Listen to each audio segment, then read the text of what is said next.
First of all, welcome to this video. This video is here to help you understand the first appointment and help to give you more of a philosophy of the way that I look at a patient and also how we treat our patients.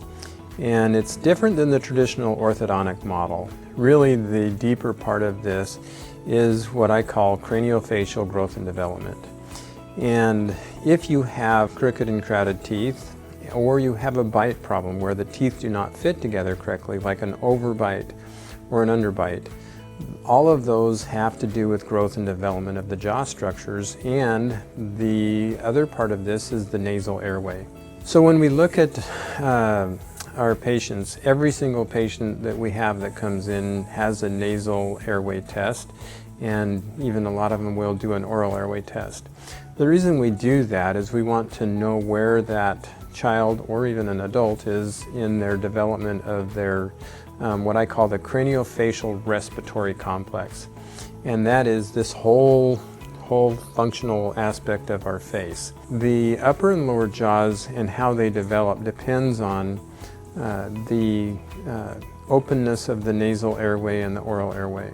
We want to make sure that when we are done, not only do we have a good bite, but we have a healthy child. A child that has a constricted airway, they really struggle to be able to sleep correctly.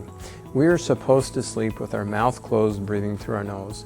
And when we have a underdeveloped upper jaw and an underdeveloped nasal airway, and a child cannot get enough air through their nasal passage, what's going to happen is that child is going to go to sleep, and we tend to try and go to sleep with our mouth closed. And if the nasal passage is not adequate, what's going to happen is as we fall asleep, the amount of air that we're able to get through the nose is less, and so the oxygen level is going to start to drop in that child. And when it gets to a certain point, the brain is going to start to panic from lack of oxygen. And what the brain was going to do is the brain is going to send a signal to two places. It's going to send a signal to our jaw, and you're going to hear this child grinding their teeth. I hear all the time of parents like, my kid just grinds their teeth, I can hear him down the hall. If you hear that, that is oxygen deprivation. It's called an oxygen desaturation or low oxygen. And what happens is the brain, which is supposed to be in our parasympathetic nervous system, which is our shut down, totally restore ourselves brain function when we're sleeping, what happens is when we have that low oxygen, our brain is going to switch to the sympathetic nervous system, which is our fight or flight, and then that child is going to have their heart rate increase to try and pump more blood up to their brain and to try and keep them functioning.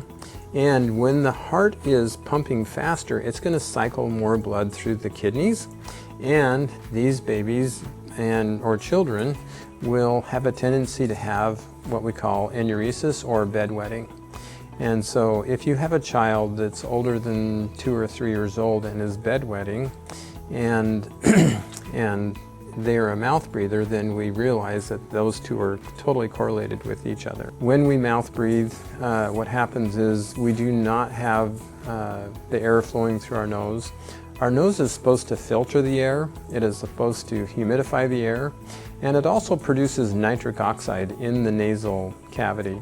Nitric oxide is antimicrobial, antifungal, and it's also moisturizing to the air. If we are mouth breathing, then what happens is we don't get any of that benefit of nasal breathing. And what will normally happen is a child that is a mouth breather will see the tonsils and the adenoids get enlarged because they're trying to battle all of the dry, harsh air that the nasal passage was supposed to filter. And it has been shown that kids that have ADD and ADHD are sleep-deprived kids that are low in oxygen. And when a child is sleeping and they can't get enough air through their nose, what happens is they drop into this sleep cycle and their sympathetic nervous system kicks on and they get kicked out of that. And so they don't get into that deep cycle and they get kicked out. They start into it and they get kicked out. And this just happens time and time again. Well, in the morning, now this child is supposed to wake up and they're supposed to go throughout their day. Well, their body never got to get that restorative sleep, and what happens is there's a thing called sleep pressure. That sleep pressure is trying to pull them back in and have them go to sleep. So these kids have a really hard time focusing, and their sympathetic nervous system was running all night long, and for them to stay awake and function, they've got to have that nervous system just functioning on high, kind of high alert all the time. What we have found is by going in and opening up the airways and helping these children to breathe and helping them to sleep, that high anxiety that they have and that nervousness pretty much dissipates. And people will wonder, when is the right time to correct a child, or when is the right time to intervene? And so when you see a child that is mouth breathing, that is the time to intervene. When you see a child that is struggling to breathe, that is the time to intervene. If you have a child that is bedwetting, that is the time to intervene. If you see a child that has crooked and crowded teeth, that right there tells us that the child is already underdeveloped. And so that is the time to intervene. And so interceptive treatment for children can start as early as 2.5 to 3 years old for us to get that child back up to their normal growth and development, and help them to not only have good jaw development, but also help them with their airways. When we're looking at a child and their development, honestly, the teeth are secondary. The teeth are the symptom of an underlying problem.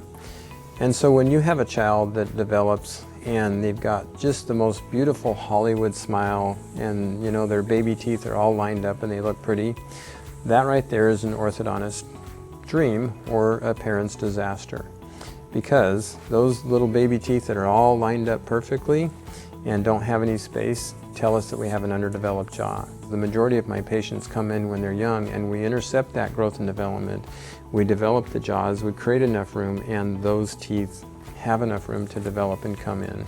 And as early as 3 years old, by the time they have their baby second molars, we have enough teeth to actually enhance their growth by going in and putting in what we call an Everly expander.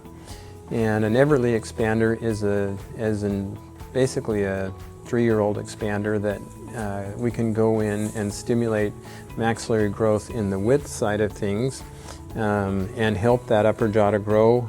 As the upper jaw grows, that helps the nasal airway to grow, and we can normalize their growth and development.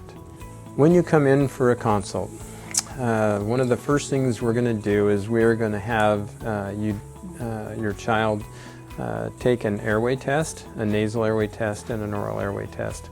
The nasal airway test is going to give us two different things to evaluate and give us a baseline of where your child is. One of them is what's called the minimum cross-sectional area. That's the narrowest part of the nasal airway. The other thing we're going to do is we're going to see what volume of air, the total amount of air that can flow through the nasal passage. That's called a rhinometer reading, and every single patient gets that reading, and it gives us a baseline. We also know from that reading what the size of the airway is compared to the age of the child. The other part of the evaluation is we're going to do a clinical evaluation. We're going to look at where the upper jaw has developed as far as its development front to back, and same with the lower jaw. We're going to look at the upper and lower jaws as far as their width goes. We're also going to look at symmetry. We're going to look and see if the upper and lower jaws are growing symmetrical, or if one or the other is growing off to the side. We're also looking at the amount of room for the teeth. That's the crowding part. And we can look at the teeth and determine, if there's going to be enough room for the teeth. And the next thing we're going to do is we're going to look at that tongue function. We're going to look underneath the tongue. We're going to look at the lips. And we're going to see if there's any tethered oral tissues that are restrictive. From there, we will schedule you with our records coordinator. Our records coordinator is going to take some other tests. One of them is they're going to take a CT scan, And it's a three-dimensional CT scan that we can actually look through the whole craniofacial respiratory complex. It maps the nasal airway, the oral airway, and it gives us colors so that we can see how big the nasal airway and the oral airway are. The other thing we do is we do an intraoral scan where they scan the teeth into the computer, and so we can have those teeth on the computer and I can evaluate them in 3 dimensions. Then we can give you a roadmap of what treatment is going to be needed and kind of a roadmap of the timeline that it'll take for us to treat your child. So one of the simplest things that we can do is help these children to grow and develop and get them back up to the level of growth and development that they should be at. And for a child, a simple upper and lower expander helps that child to develop. With the expanders, what we're looking for is getting skeletal growth and development. We want that suture, the little junction of bone in the roof of the mouth, to actually open up and that upper jaw to grow freely. When we use an expander, we're actually growing the whole upper jaw wider, and therefore we can leave those teeth centered in the bone instead of pushing them to the edge of the bone. The other benefit of doing a skeletal expander is when the upper jaw expands, so does the floor of the nose and the inside of the nasal passage. So we're getting total facial growth and development instead of just dental alignment of teeth. I would recommend that before you come in for this consultation that you observe your child during the day and when they're sleeping, and help us to determine if your child is a mouth breather and what their jaw position is. Go ahead and look in their mouth. I mean, do they have enough room for their teeth? Does their upper and lower jaws match up with each other, or is one of them back behind the other one? Whether that's an underbite or an overbite. And please observe your child as far as behavior goes. Does your child struggle in school? Does their child struggle with staying focused? These are all things that we would like to know when you come in for the evaluation. If you're looking at your child and you have concerns, the number one thing is to just come and have them evaluated. One of the simplest ways, if they have underdeveloped jaws and airway issues, is that it's simpler the younger they are to get them to normalize their growth and development and get them back on track. Our main goal with your child is to make them healthy.